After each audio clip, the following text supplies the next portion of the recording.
নমস্কার দর্শক বন্ধুরা, আপনারা সবাই আশা করব ভালোই আছেন। আমি আবারও হাজির হয়ে গিয়েছি আমার গল্পের পসরা সাজিয়ে আপনাদের ভালোবাসার দরবারে। দর্শক বন্ধুরা, আজকে আমি আমার এই পর্বটি করতে চলেছি বিশ্ববিখ্যাত সঙ্গীত পরিচালক আর.ডি. বর্মন অর্থাৎ রাহুল দেব বর্মনকে নিয়ে। আপনারা পর্বটি দেখুন, শুনুন এবং উপভোগ করুন। নমস্কার দর্শক বন্ধুরা, আমি স্বাগতম দাস আমাদের ছোট্ট ভালোবাসার চ্যানেল ওয়ার্ল্ড অফ স্বাগতমে আপনাদের সকলকে সুস্বাগতম জানাই। আজকের এই পর্বটা আর.ডি. বর্মন অর্থাৎ রাহুল দেব বর্মনকে নিয়ে। চলুন আর বেশি বাক্যব্যয় না করে শুরু করা যাক।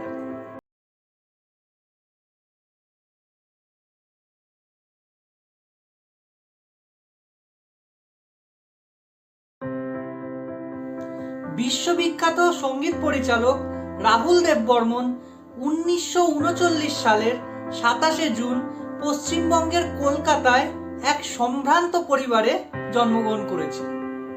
ওনার বাবা ছিলেন বলিউডের আরেক লেজেন্ডারি মিউজিক ডিরেক্টর। ওনার নাম ছিল শচীন দেব বর্মন, সংক্ষেপে এস.ডি. বর্মন, এবং মা ছিলেন একজন অসামান্য গীতিকার এবং সঙ্গীতজ্ঞ।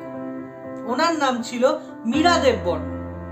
আর.ডি. বর্মনকে সবাই ছোটবেলায় ভালোবেসে বলে রাখতো টুবলু বলে, কিন্তু পরবর্তীকালে এস.ডি. বর্মন তার ছেলের নাম বদলে রেখেছিলেন পঞ্চম। পঞ্চমের প্রাথমিক পড়াশোনা শুরু হয়েছিল বালিগঞ্জ গভর্নমেন্ট হাই স্কুল থেকে। ছোটবেলা থেকেই পড়াশোনার প্রতি তীব্র অমনোযোগী ছিলেন পঞ্চম, বরঞ্চ তার সাংঘাতিক ঝোঁক ছিল নিত্য নতুন গান শোনার এবং নতুন নতুন গান তৈরি করার দিকে। বাবা এবং মা দুজনেই সঙ্গীতজ্ঞ হওয়ার সুবাদে একটি সঙ্গীতময় পরিবেশেই ধীরে ধীরে বেড়ে উঠেছিলেন পঞ্চম। একবার তার বাবা এস.ডি. বর্মন ওনাকে জিজ্ঞাসা করেছিলেন যে সে বড় হয়ে কি হতে চায়, কারণ সে তো পড়াশোনা করতে চায়ই না, সুতরাং তার বড় হয়ে কি হওয়ার ইচ্ছা। প্রত্যুত্তরে পঞ্চম বিন্দুমাত্র কালবিলম্ব না করে বলেছিলেন যে সে তার বাবার থেকেও বড় মিউজিক ডিরেক্টর হতে চায়। ছোট থেকেই নিজেকে একজন উপযুক্ত সঙ্গীতজ্ঞ করার পথে ধীরে ধীরে তৈরি করছিলেন পঞ্চম।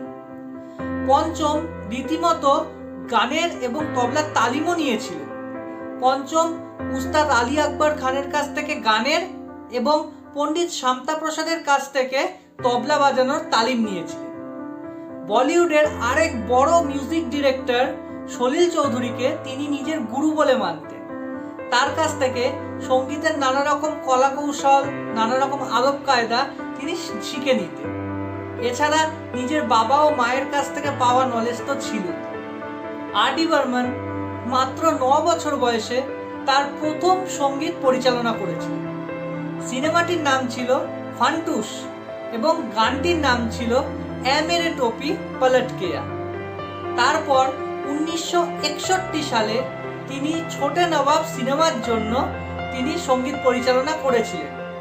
এটি ছিল তার প্রথম রিলিজ হওয়া অফিসিয়ালি সঙ্গীত পরিচালনা। আর.ডি. বর্মন মানেই হচ্ছে একটি যুগ। আর.ডি. বর্মন মানেই হচ্ছে ইন্দো ওয়েস্টার্ন মিউজিক। ওয়েস্টার্ন মিউজিকের হাত ধরে আর.ডি. বর্মন আপামর আমজনতাকে উপহার দিয়েছেন একের পর এক গান, যাকে কথায় বলে হিলা দেনেওয়ালা মিউজিক। এই জন্য তার বাবা এস.ডি. বর্মনের সাথে তার মনোমালিন্য অনেকবার ঘটেছিল, কিন্তু তিনি ওয়েস্টার্ন মিউজিকের হাত ধরে আমজনতাকে উপহার দিতে চেয়েছিলেন এক অন্যরকম গান, যেই গান এর আগে আমজনতা শোনেইনি।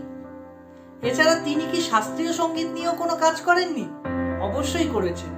শাস্ত্রীয় সঙ্গীতের ওপরেও ওনার দখল ছিল চোখে পড়বার মতো। তিনি শাস্ত্রীয় সঙ্গীতের ওপর ভিত্তি করে অনেক গান তিনি বানিয়েছিলেন এবং আপামর জনসাধারণকে সেটি উপহারও দিয়েছিলেন।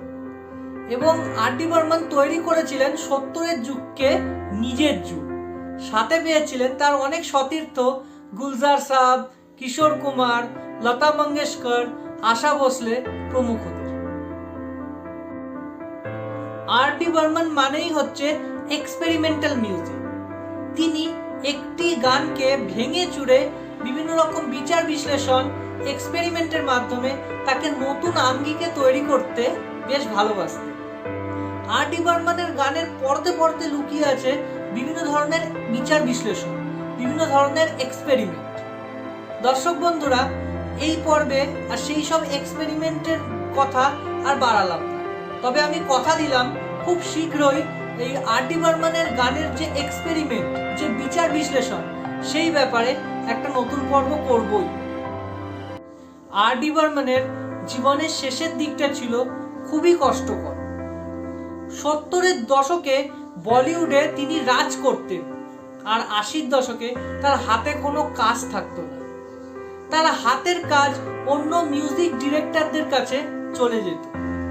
বলিউড অপয়া তকমা লাগিয়ে দিয়েছিল তার নামের আগে। তার মিউজিক ডিরেকশনের ওপর কেউ আর তেমন ভরসা করতে পারতেন না। তীব্র একাকিত্ববোধ এবং কর্মহীনতা তাকে ধীরে ধীরে গ্রাস করেছে। ঠিক এই সময় একজন উঠতি ফিল্ম মেকার বিধু বিনোদ চোপড়া তার নতুন ফিল্ম 1942 লাভ স্টোরি অর্থাৎ 1942 লাভ স্টোরি সিনেমার মিউজিক ডিরেকশনের দায়িত্ব দিয়েছিলেন আর ডি বর্মনের উপর। আর ডি বর্মনও নিজেকে উজাড় করে একের পর এক কালজয়ী গান সৃষ্টি করেছিলেন এই সিনেমাটির জন্য। সেই গানের রেশ, সেই গানের উন্মাদনা আজও বর্তমান। কিন্তু একটা দুঃখের সংবাদ, সেই সিনেমাটি রিলিজ হওয়ার বেশ কিছুদিন আগেই আর ডি বর্মন পরলোক গমন করেন। তিনি তার গানের সাফল্য জীবৎকালে দেখে যেতে পারেন।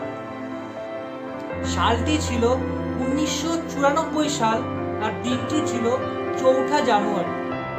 বন্ধু শক্তি সামন্তের বাড়িতে ডিনারের নেমন্তন্ন সেরে আর ডি বর্মন নিজের বাড়ি ফিরছিলেন।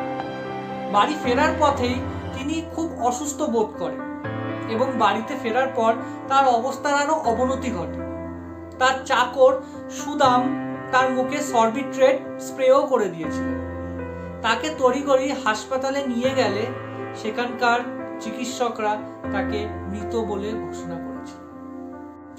বলুন দর্শক বন্ধুরা, কেমন লাগলো আমার আজকের এই পর্বটি?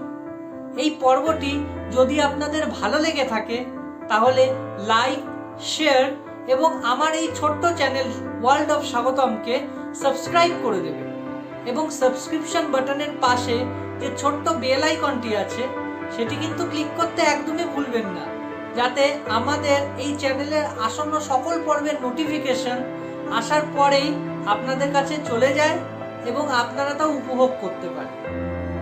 তবে দর্শক বন্ধুরা, আজ এতটুকুই থাক। আপনারা ভালো থাকবেন, সুস্থ থাকবেন এবং আমার চ্যানেল ওয়ার্ল্ড অফ স্বাগতমের পাশে থাকবেন। আজ তবে এইটুকুই থাক। শুভরাত্রি, নমস্কার।